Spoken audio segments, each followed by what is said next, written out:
Hello friends, કેમ છો? આજે આપણે બનાવીશું રેસ્ટોરન્ટ સ્ટાઇલ પાલક પનીરનું શાક.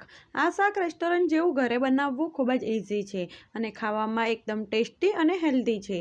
તો ચાલો પાલક પનીરના શાકની રેસીપી જોઈ લઈએ. ફ્રેન્ડ્સ, રેસીપી સારી લાગે તો મારી ચેનલને સબસ્ક્રાઈબ કરજો.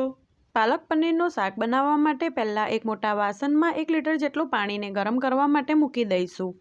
પાણી ગરમ થઈ ગયું છે તો તેમાં પાલક ઉમેરીશું. મેં અહીં 250 ગ્રામ જેટલી પાલકને ધોઈને સાફ કરી લીધી છે. તમે પાલકને મોટી મોટી સમારીને પણ લઈ શકો છો, પણ પાલકને બફાતા વધારે સમય લાગતો નથી. ભાજીને એક વખત સારી રીતે મિક્સ કરી લો. હવે ગેસની ફ્લેમ મીડિયમ રાખી 2 થી 3 મિનિટ પાલકને થવા દઈશું.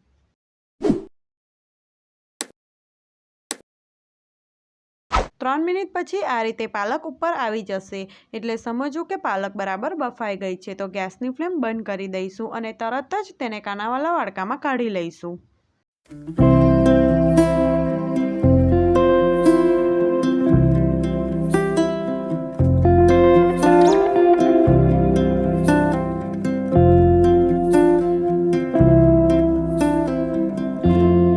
હવે તેની ઉપર ઠંડુ પાણી નાખીશું જેથી પાલકનો કલર એવો ને એવો જ રહે. હવે ભાજીને થોડી ઠંડી થવા દઈશું અને તેમાંથી પાણીને નીતરવા દઈશું. ત્યાં સુધી આપણે એક પેન લઈ તેમાં 2 ચમચી જેટલું તેલ નાખીશું અને તેલને ગરમ થવા દઈશું. તેલ ગરમ થતાં તેમાં 1 ચમચી જેટલું જીરું નાખીશું અને જીરુંને સ્લો ફ્લેમ પર શેકી લઈશું.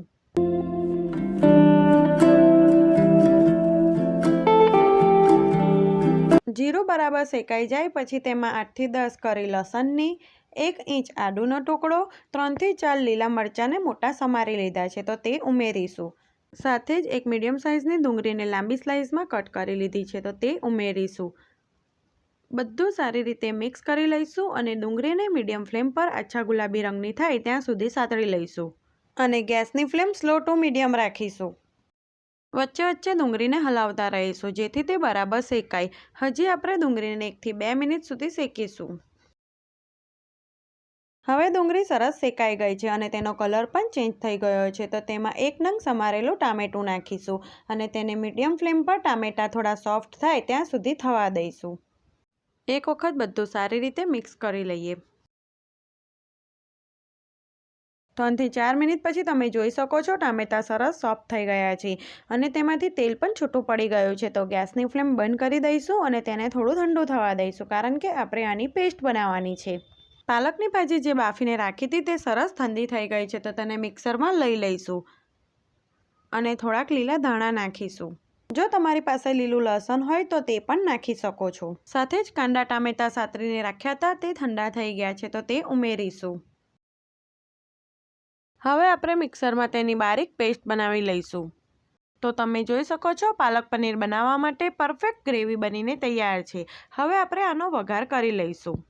ફરીથી એ જ પેન લઈ તેમાં 3 થી 4 ચમચી જેટલું તેલ નાખીશું અને તેલને થોડું ગરમ થવા દઈશું.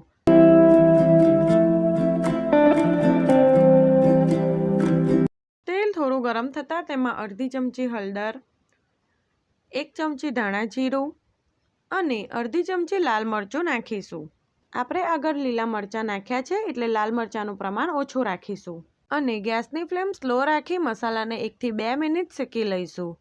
આ ટાઈમે થોડી તમે કસૂરી મેથી પણ નાખી શકો છો. આ શાકમાં તેનો ટેસ્ટ ખૂબ જ સરસ લાગે છે. મસાલા બરાબર શેકાઈ જાય પછી તેમાં બનાવેલી ગ્રેવી એડ કરીશું. સાથે જ આપણે મિક્સરમાં થોડું પાણી નાખી બધી ગ્રેવીને મિક્સ કરી લઈશું અને તે ઉમેરીશું. હવે બધા મસાલાને સારી રીતે મિક્સ કરી લઈશું.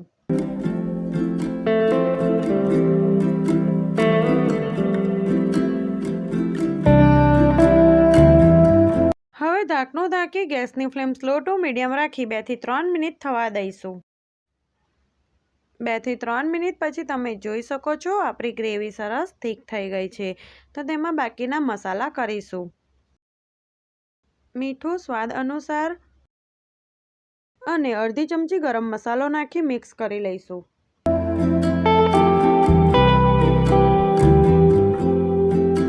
મેં થોડી ઘરની ફ્રેશ મલાઈ લઈને ફેટી લીધી છે તો 2 મોટી ચમચી તે ઉમેરીશું. મલાઈની જગ્યાએ તમે ફ્રેશ ક્રીમનો પણ ઉપયોગ કરી શકો છો, અથવા તો તમે થોડા કાજુને પલાળી તેની પેસ્ટ પણ ઉમેરી શકો છો. સાથે જ મેં 200 ગ્રામ જેટલા પનીરના ચોરસ કટ કરી લીધા છે, તો તે ઉમેરીશું અને બધું સારી રીતે મિક્સ કરી લઈશું.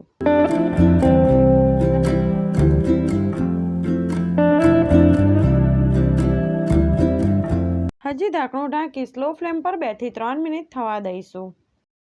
2 થી 3 મિનિટ પછી તમે જોઈ શકો છો સબ્જીમાં તેલ સરસ છૂટું પડી ગયું છે. એક વખત સારી રીતે મિક્સ કરી લઈશું અને ઉપરથી અડધા લીંબુનો રસ નીચવીશું. આ રીતે લીંબુનો રસ નાખવાથી તેનો ટેસ્ટ ખૂબ જ સરસ લાગે છે. હવે આપણે ગેસની ફ્લેમ બંધ કરી દઈશું. તો આપણી ટેસ્ટી પાલક પનીરની સબ્જી બનીને બિલકુલ તૈયાર છે. હવે ઉપરથી થોડી ફ્રેશ મલાઈ અને થોડું પનીર છીનીને નાખીશું. આ સબ્જીને તમે કુલચા, નાન, રોટલી કે ભાત સાથે સર્વ કરી શકો છો. તો રેસ્ટોરન્ટ સ્ટાઇલ પાલક પનીરની સબ્જી બનીને બિલકુલ તૈયાર છે. તો મેં સબ્જીને એક પ્લેટમાં સર્વ કરી લીધું છે. ફ્રેન્ડ્સ, રેસીપી સારી લાગે તો મારી ચેનલને સબસ્ક્રાઈબ કરજો. Thanks for watching.